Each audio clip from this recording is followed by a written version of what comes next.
En los albores de los siglos que siguieron a la muerte del profeta, el sol se alzaba sobre un mundo dividido por la fe y la espada. Desde las dunas del Valle del Indo hasta los confines pedregosos de la península ibérica, el estandarte del califato ondeaba sobre ciudades conquistadas, y el murmullo de los rezos se confundía con el silbido del acero. La historia recuerda este tiempo como una era de expansión, de sabiduría y esplendor. Pero bajo la arena del desierto se ocultan los ecos de otro relato, el de los que fueron obligados, los que callaron y los que murieron sin nombre. Cuando Abu Bakr, primer califa del naciente imperio islámico, tomó el poder tras la muerte del profeta en el año 632, comprendió que la fe, por sí sola, no bastaba para sostener un imperio. Las tribus árabes, libres hasta entonces, comenzaron a renegar de la nueva religión. No veían en ella una promesa divina, sino una imposición que los despojaba de su autonomía. Así nacieron las guerras de la apostasía, conocidas como las guerras Ridda, un conflicto que, bajo el pretexto de preservar la fe, se convirtió en una cruzada por el control absoluto. Los cronistas como Al-Baladuri narran con frialdad cómo las arenas de Yamamá se tiñeron de rojo. Allí miles de hombres fueron abatidos. Quienes sobrevivieron enfrentaron una elección imposible: morir o regresar al Islam. La espada dictaba la fe, y el miedo sustituía al credo.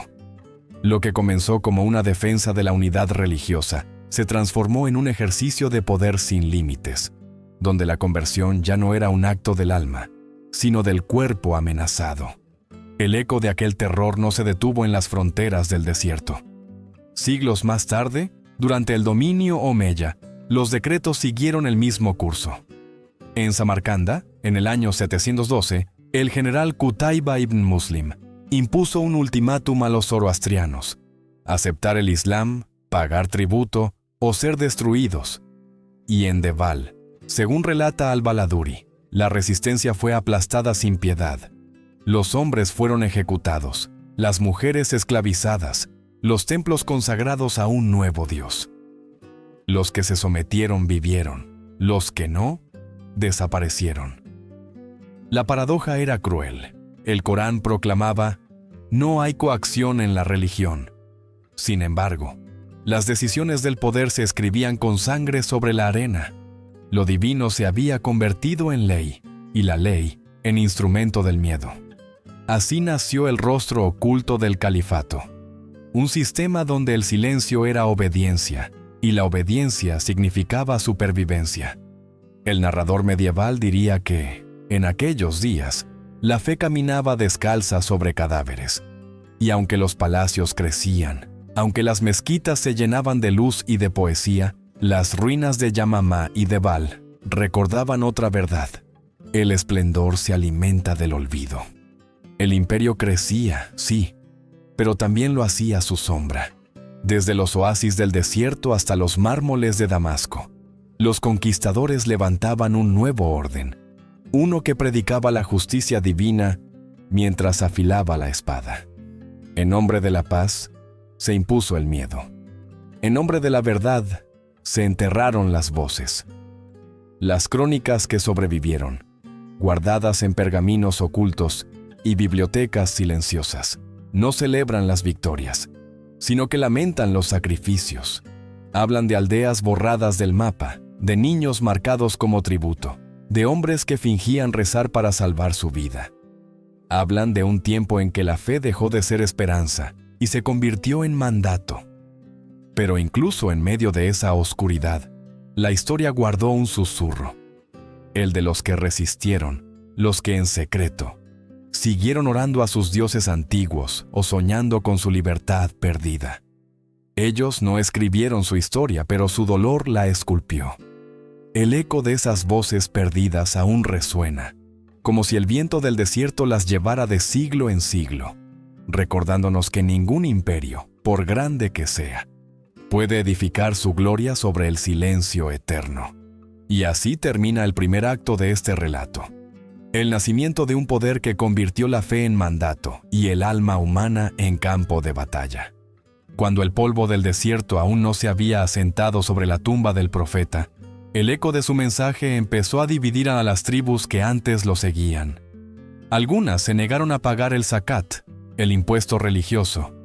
Otras renunciaron abiertamente al Islam.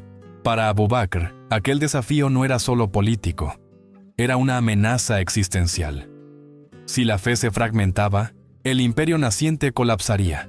Y así, en el año 632, el primer califa del Islam convirtió la palabra sagrada en decreto militar. Los cronistas de la época describen cómo se formaron los ejércitos de la fe. Los estandartes verdes se levantaron bajo el sol ardiente, y los soldados marcharon entre plegarias y juramentos. No combatían por riqueza ni por territorio, sino por obediencia a un poder que afirmaba venir del cielo. Se llamó a aquella cruzada interna las guerras Rida, las guerras de la apostasía. Pero detrás de ese nombre piadoso se ocultaba una represión total.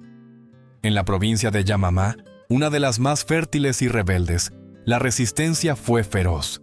Hombres, mujeres y ancianos se alzaron contra las tropas califales, defendiendo no una religión, sino su derecho a elegir. Abu Bakr ordenó al general Khalid ibn al-Walid sofocar la rebelión. Lo que siguió fue una matanza. Al-Baladuri narra que las colinas se cubrieron de cuerpos, que el suelo absorbió más sangre que lluvia. Los sobrevivientes fueron llamados uno a uno, enfrentados a una elección: morir o volver al Islam. Ninguno podía escapar al juicio del poder. El mensaje fue claro.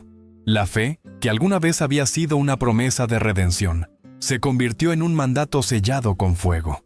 Las tribus comprendieron que el califato no solo se extendía por la palabra, sino también por la espada. Y la espada no conocía compasión.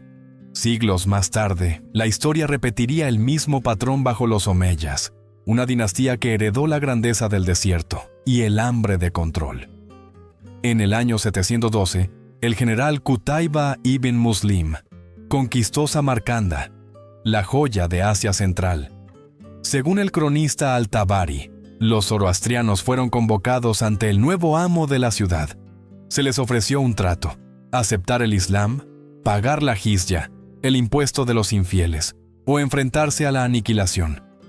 Las opciones eran tres, pero en realidad solo una significaba la vida.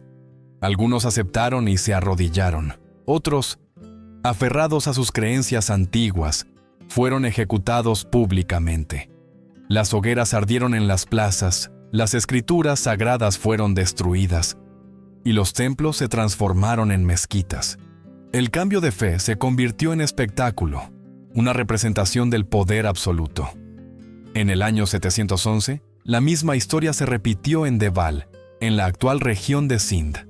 La ciudad, gobernada por pueblos hindúes, se negó a rendirse ante los invasores omeyas.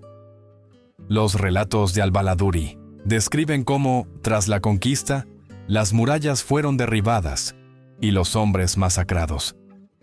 Quienes sobrevivieron fueron encadenados o sometidos a tributo.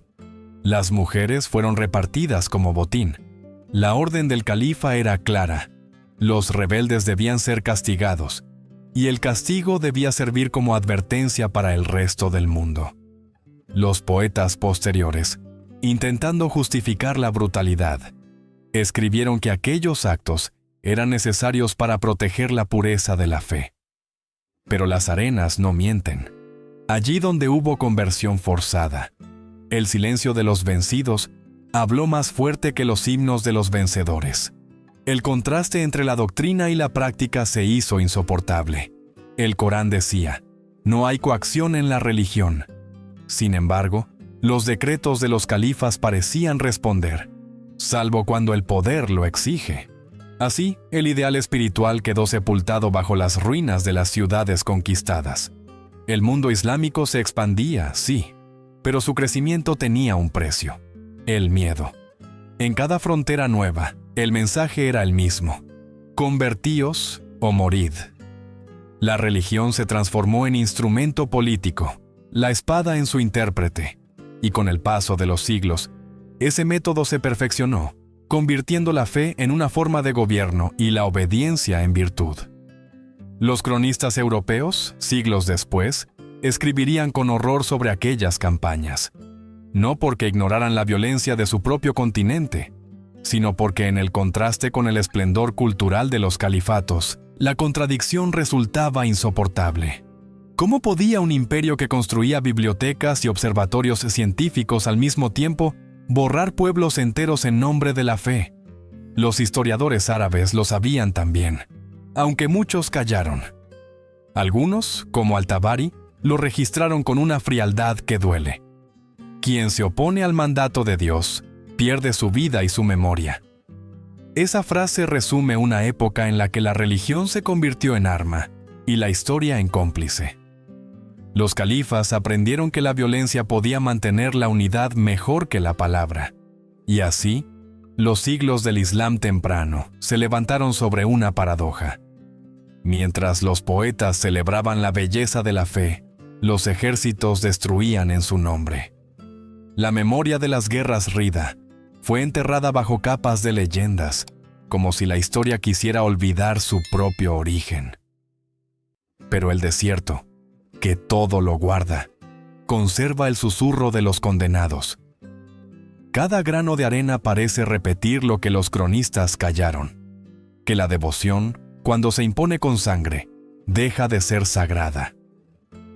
En los confines del mundo islámico, entre los templos destruidos y los pueblos desaparecidos, aún resuena la pregunta que nadie se atrevió a responder. ¿Puede una fe que se impone por la fuerza considerarse pura? Imagina por un momento el mar Mediterráneo, azul y sereno bajo el sol del siglo IX. A primera vista, parece el mismo mar que inspiró a poetas y mercaderes, pero bajo sus aguas se esconde una verdad más amarga. En aquellas costas, desde Italia hasta Francia, los vientos no solo llevaban especias y seda, también el olor de la carne humana encadenada. El comercio florecía, sí, pero en sus muelles el oro se mezclaba con lágrimas. Durante los siglos VIII al XV, mientras los califatos del mundo islámico presumían de cultura y sabiduría, una industria silenciosa crecía en la sombra, la trata de esclavos europeos. Al-Ándalus, la joya de la civilización islámica en la península ibérica, fue su corazón palpitante. Córdoba, Sevilla y Granada, nombres que evocan arte y ciencia, también fueron los escenarios donde miles de vidas fueron compradas y vendidas como si fueran ganado. Las incursiones marítimas, conocidas como razias, se convirtieron en una práctica habitual. No eran ataques improvisados, sino operaciones militares organizadas con precisión. Los cronistas francos y árabes coinciden en que las costas del sur de Europa, Provenza, Liguria, Italia, incluso Suiza, se convirtieron en campos de caza. Los barcos musulmanes se acercaban bajo la niebla del amanecer. Desembarcaban hombres armados y en cuestión de horas aldeas enteras desaparecían. Quienes sobrevivían eran conducidos a los puertos del sur, donde comenzaba una segunda vida marcada por el yugo. Uno de los enclaves más temidos fue Fraxinetum, en la actual región de Provenza. Fundado hacia el año 890, este asentamiento musulmán sirvió como base de operaciones para campañas que se extendían por los Alpes y el corazón de Europa. Desde allí se capturaban campesinos, jóvenes, mujeres, monjes, y se los enviaba como mercancía hacia los bulliciosos mercados de Al-Ándalus y el norte de África. En las plazas de Córdoba, los gritos del mercado se mezclaban con el llanto de los prisioneros. Los árabes los llamaban mamluk o rakuk. Los más jóvenes y saludables se vendían a precios altísimos. Los muchachos eran entrenados como sirvientes o soldados. Las mujeres, como concubinas o esclavas domésticas. En las casas de los ricos, se las exhibía como trofeos de una civilización triunfante. Algunos poetas de la época, como los citados por Al-Bakri, incluso escribieron versos comparando la piel pálida de las esclavas europeas con la luz de la luna. La belleza, en aquellos versos, era la justificación del cautiverio. Pero detrás de esa poesía, el dolor seguía latiendo. Liutprando de Cremona, un cronista europeo del siglo X, escribió horrorizado sobre el destino de sus compatriotas, hombres italianos y eslavos vendidos en Córdoba como si fueran animales. Denunció la ironía de un mundo que se proclamaba espiritual y justo, mientras comerciaba con la carne de los pueblos cristianos. El negocio era vasto y próspero. Desde el Báltico hasta el Magreb, una red compleja unía a comerciantes musulmanes, vikingos y bizantinos en una economía global de esclavos. Los puertos del norte de África y las ciudades de Oriente Medio funcionaban como nodos de un comercio que no conocía fronteras ni religión. En los registros del siglo X se menciona que los esclavos blancos, especialmente las mujeres del norte de Europa, eran los más valorados por su rareza. En Córdoba, la capital del saber, se construían palacios mientras los esclavos trabajaban en silencio. Los jardines perfumados y las fuentes de mármol ocultaban la realidad de miles de manos encallecidas que los levantaban. La convivencia, esa palabra que tanto se asocia con Al-Ándalus, existía, sí, pero solo para quienes tenían poder. Debajo de esa armonía aparente, se extendía un sistema que dependía del sometimiento y el miedo. Los cronistas musulmanes como Al-Muqaddasi y Al-Bakri no negaron el comercio, pero lo describieron como un hecho natural de su tiempo, parte del orden del mundo. En cambio, los europeos veían en ello una tragedia, dos miradas opuestas sobre la misma herida. Una la llamaba economía, la otra, pérdida. En los palacios de Córdoba, entre columnas doradas y cortinas de seda, la esclavitud se disfrazó de civilización. Algunos esclavos lograban ascender, aprender, incluso ganar la confianza de sus amos, pero su libertad nunca era completa. A veces, un soldado esclavo podía convertirse en comandante. A veces, una concubina podía ser madre de un príncipe, pero en ambos casos, su valor dependía de la voluntad de quien los poseía. La dualidad moral del califato se hizo evidente. Una cultura que preservaba el conocimiento de Aristóteles y a la vez negaba la libertad a miles de seres humanos. Mientras en las madrazas se estudiaban los principios de justicia divina, en los mercados se vendía la dignidad humana. El poeta andalusí Ibn Hazm, siglos después, escribiría una frase que, sin pretenderlo, parecía un eco de culpa. El amor y la posesión no pueden compartir el mismo corazón. Tal vez sin saberlo, resumió el dilema de toda una civilización. El esplendor de Al-Ándalus, que tanto asombra a los historiadores modernos, se erigió sobre cimientos de desigualdad. Sus calles empedradas y sus mezquitas majestuosas fueron construidas por manos que nunca conocieron la libertad. Los mismos arcos que reflejaban la luz del amanecer ocultaban las sombras del dolor. Hoy, cuando los turistas admiran la belleza de la gran mezquita de Córdoba o los palacios de Sevilla, pocos imaginan que bajo sus piedras yacen los restos de aquellos que jamás tuvieron nombre. Su historia fue borrada, su memoria, silenciada. Pero la historia, aunque callada, no desaparece, porque en cada línea escrita por los cronistas, en cada documento de venta conservado en los archivos de Toledo, se escucha el eco de los que sufrieron, los que fueron arrancados de sus hogares, los que cruzaron el mar encadenados, los que murieron soñando con regresar a su tierra. Así fue Al-Ándalus, la joya del mundo islámico, el espejo del saber y también del dolor. Un lugar donde el oro brillaba sobre los mármoles, pero el precio de ese esplendor era la humanidad perdida de miles de almas. Y mientras el sol poniente tiñe de rojo las torres de Córdoba, uno no puede evitar pensar que ese color, hermoso y trágico, es también el reflejo de la sangre que un día tiñó sus cimientos.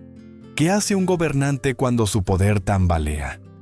En los vastos territorios del califato, donde el sol no encontraba frontera y las ciudades se alzaban como espejismos en el desierto, la respuesta fue casi siempre la misma: el castigo ejemplar.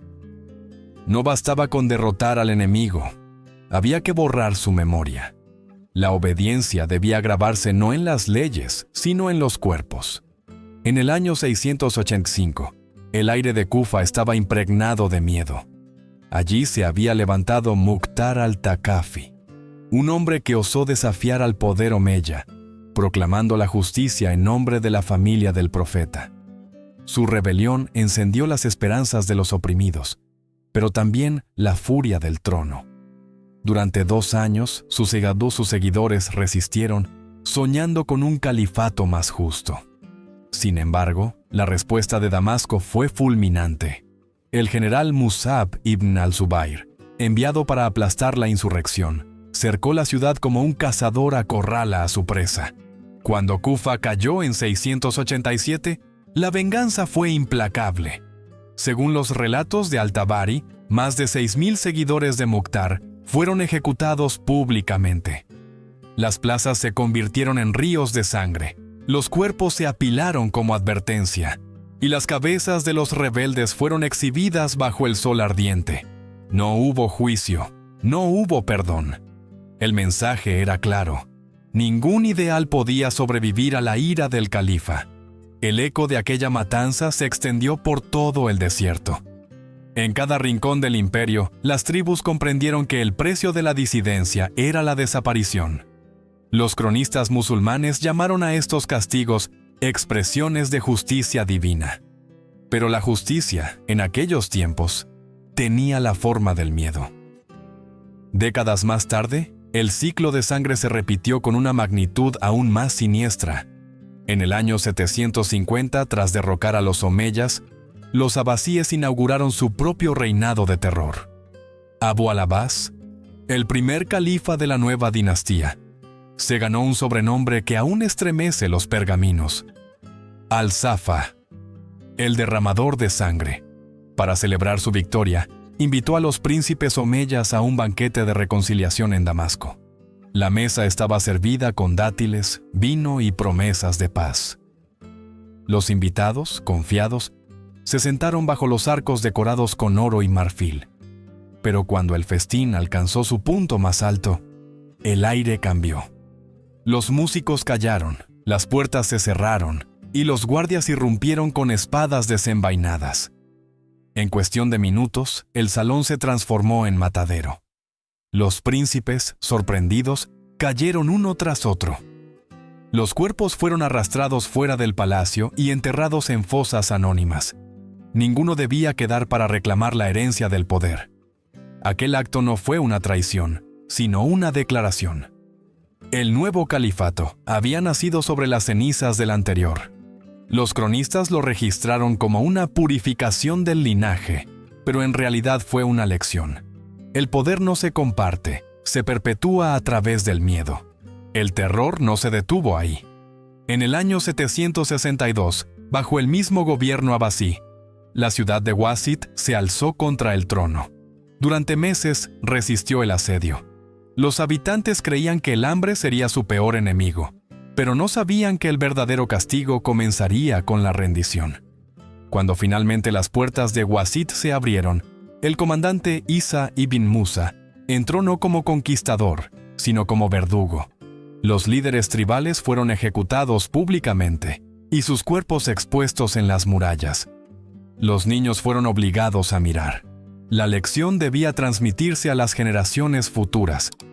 El cronista que narró la masacre escribió sin temblor: así fue restaurado el orden. Pero ¿qué orden puede construirse sobre los huesos de los inocentes? Las palabras oficiales hablaban de justicia, pero las calles olían a miedo y a muerte. El califato había aprendido que la obediencia nacía del terror. Las ejecuciones se convirtieron en espectáculo. No se trataba solo de eliminar enemigos, sino de educar a los sobrevivientes. Las plazas se llenaban para ver morir al traidor, el mismo que la semana anterior compartía el pan con sus vecinos. Las cabezas cortadas colgaban de las puertas de las ciudades, anunciando la autoridad del califa mejor que cualquier decreto. Algunos escritores posteriores intentarían suavizar aquellas historias, presentándolas como leyendas exageradas por los enemigos del Islam.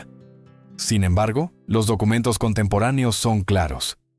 Los cronistas árabes, europeos y persas coinciden en lo mismo. La represión fue real, sistemática y pública. Era la base sobre la cual descansaba el poder. Las rebeliones, una tras otra, fueron silenciadas, y con cada una de ellas, el imperio se fortalecía y se oscurecía un poco más. Los califas gobernaban con la convicción de que la unidad justificaba la crueldad, que la fe necesitaba el sacrificio de los incrédulos. Pero en realidad, lo que mantenía su trono no era la devoción, sino el temor. Entre los siglos VIII y X, el castigo se institucionalizó. Las ejecuciones se convirtieron en ceremonias, los verdugos en figuras públicas, los cuerpos en lecciones. Los historiadores de Bagdad lo sabían bien. Un califa podía ser amado o temido, pero nunca ignorado. Así, bajo la bandera de la justicia divina, el califato se transformó en un imperio de sombras. Las palabras de la fe se mezclaron con el clamor de los condenados, y los rezos, con el sonido del acero cayendo sobre el cuello de los vencidos. Al final, lo que comenzó como un intento de mantener el orden, se convirtió en un ritual de poder. La sangre derramada en Kufa, Damasco y Wasit se secó con el tiempo, pero el eco de los gritos sobrevivió en las crónicas. Cada califa que ascendía sabía que su trono estaba hecho de arena y de miedo. Y el miedo, más que la fe, fue el verdadero cimiento del imperio, porque en el mundo de los califas, la rebelión no terminaba con la muerte del disidente. Terminaba cuando su nombre era borrado de la historia.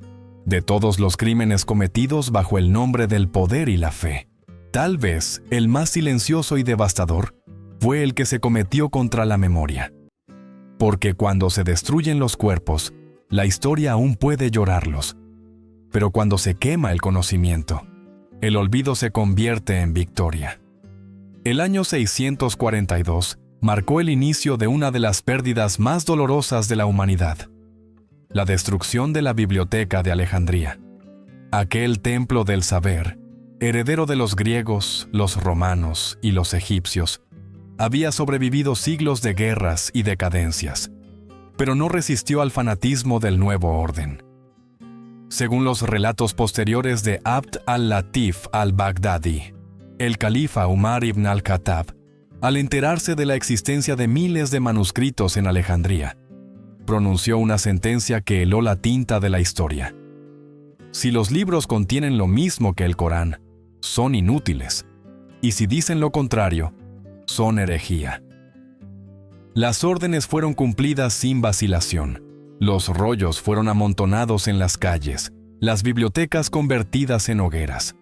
El fuego ardió durante semanas, alimentando los baños públicos de la ciudad con el conocimiento de siglos. Los filósofos que sobrevivieron huyeron o se escondieron. Las voces de Sócrates, de Aristóteles, de Euclides, fueron sofocadas por las llamas del celo religioso. Algunos historiadores modernos han discutido la veracidad de este relato, pero el hecho permanece. El espíritu de censura y represión intelectual se extendió como un veneno. Allí donde el pensamiento libre amenazaba la autoridad del califa, la respuesta fue el silencio forzado. Siglos después, el fuego regresaría, esta vez bajo los almohades, una dinastía nacida del fanatismo bereber que gobernó el norte de África y al-Ándalus entre los siglos XII y XIII. Sus líderes predicaban pureza y devoción, pero su manera de imponerla fue el terror. La filosofía griega fue declarada enemiga del alma. El pensamiento de Aristóteles, Plotino y Galeno, prohibido por ir en contra de la revelación. Los libros se recogieron de las escuelas y se quemaron en plazas públicas. Entre las víctimas de aquella oscuridad se encontraba uno de los grandes pensadores del mundo islámico, Averroes, conocido en árabe como Ibn Rushd. Médico, jurista y filósofo nacido en Córdoba, había dedicado su vida a reconciliar la razón con la fe, a demostrar que Dios y la lógica no eran enemigos. Pero en 1195, el califa al-Mansur ordenó su exilio y la quema de sus obras. Averroes fue humillado públicamente. Sus libros, arrojados al fuego, ardieron como si el imperio entero quisiera borrar su nombre de la historia. No lo lograron. Sus ideas salvadas por discípulos anónimos, cruzaron el Mediterráneo y llegarían siglos después a Europa, donde inspirarían a Tomás de Aquino y encenderían la chispa del Renacimiento. Pero en su tiempo, en Al-Ándalus, la luz del pensamiento libre fue apagada. Bagdad, la ciudad que un día había sido el corazón del conocimiento, también conocería la oscuridad. En el siglo XI, durante los conflictos sectarios entre sunitas y chiitas, las bibliotecas se convirtieron en campos de batalla. Escuelas enteras fueron destruidas, maestros asesinados, manuscritos convertidos en ceniza. El río Tigris, según los relatos de los cronistas, se tiñó de negro por la tinta de los libros arrojados a sus aguas. El fuego se extendió más allá de los pergaminos, alcanzó las mentes. Quien pensaba diferente era sospechoso. Quien dudaba era infiel. El debate se reemplazó por el dogma, la curiosidad por la obediencia. Y en esa obediencia, el espíritu de la ciencia murió lentamente. Resulta irónico que la misma civilización que preservó durante siglos los textos griegos, los hiciera desaparecer cuando ya no sirvieron al poder. Porque en los días de gloria del califato, los sabios traducían las obras de Platón y Ptolomeo al árabe, impulsando el avance de la medicina, la astronomía y la filosofía. Pero cuando esas ideas comenzaron a cuestionar la autoridad religiosa, se volvieron peligrosas. Los cronistas de los siglos posteriores guardaron silencio o justificaron los hechos. Decían que el conocimiento debía purificarse para proteger la fe, pero la fe no necesita fuego para defenderse, solo miedo para dominar. En Córdoba, donde una vez brillaron las luces del saber, el recuerdo de Averroes se volvió tabú. En las madrazas, los maestros enseñaban lo que convenía al trono, y lo que no, simplemente desaparecía. El espíritu crítico fue reemplazado por la repetición. El pensamiento libre fue condenado como orgullo. El narrador medieval, observando desde lejos, podría decir que los imperios no temen a las espadas, sino a las ideas, porque las ideas no sangran, pero sobreviven. Y para los tiranos, no hay enemigo más peligroso que la memoria. Cuando las llamas de la censura devoraron los últimos pergaminos, las ciudades parecieron más tranquilas, más obedientes. Los califas creyeron haber conquistado la mente humana. Pero la historia, paciente, aguardó su venganza. Los textos destruidos en Alejandría, Córdoba y Bagdad renacieron siglos después en las universidades de Europa, traducidos del árabe al latín, restaurando el legado que sus propios guardianes intentaron borrar. Y sin embargo, el precio fue alto. Detrás del brillo del califato se escondía un silencio impuesto. Miles de sabios desaparecieron, miles de obras se perdieron. El esplendor que admiramos hoy fue también un cementerio de pensamientos prohibidos. El fuego, símbolo de purificación para los califas, se convirtió en emblema de su miedo. Quemaron lo que no podían entender, destruyeron lo que no podían controlar. Pero el humo de esos libros ascendió al cielo y se mezcló con las estrellas, testigos eternas de la verdad que ninguna llama puede consumir. Los imperios mueren, los templos caen, las guerras se olvidan. Pero las ideas, como brasas ocultas bajo la ceniza, esperan el soplo del tiempo para volver a encenderse. Y así, entre los restos de las bibliotecas y las sombras de los sabios exiliados, el pasado nos deja una advertencia. Ningún poder que tema al conocimiento puede considerarse eterno. Al final de este largo viaje por los siglos de los califatos, queda una certeza amarga. Los imperios no se derrumban por la espada del enemigo, sino por el peso de sus propios silencios. La historia que comenzó entre los oasis del desierto y los palacios de mármol terminó dejando tras de sí un legado de contradicciones. Aquel mundo que predicaba la justicia divina, la hermandad y el saber, también edificó su grandeza sobre el miedo, la esclavitud y la censura. En las guerras Rida, el poder convirtió la fe en instrumento. En los mercados de Al-Ándalus, el cuerpo humano se transformó en moneda. En las plazas de Damasco y Kufa, la disidencia fue castigada con la muerte. Y en las bibliotecas de Alejandría y Córdoba, el pensamiento libre fue condenado al fuego. Cada acto, aunque separado por siglos, compartía una misma raíz: la obsesión por el control absoluto. El miedo fue la argamasa de aquel edificio colosal. Miedo a perder la fe, miedo a perder el poder, miedo a la duda. Y en nombre de ese miedo, se justificó lo injustificable. Los califas gobernaron sobre un océano de silencio, creyendo que podían sofocar el pensamiento, borrar las voces, domesticar la historia. Pero el silencio, tarde o temprano, se convierte en eco. Hoy, siglos después, el eco de esas voces todavía resuena. No en las arenas del desierto ni en los mármoles de las mezquitas, sino en las preguntas que aún nos persiguen. ¿Cuánto vale una verdad que necesita de la violencia para imponerse? ¿Cuánto poder se gana cuando se destruye la libertad? La historia de los califatos es también la historia de la humanidad entera.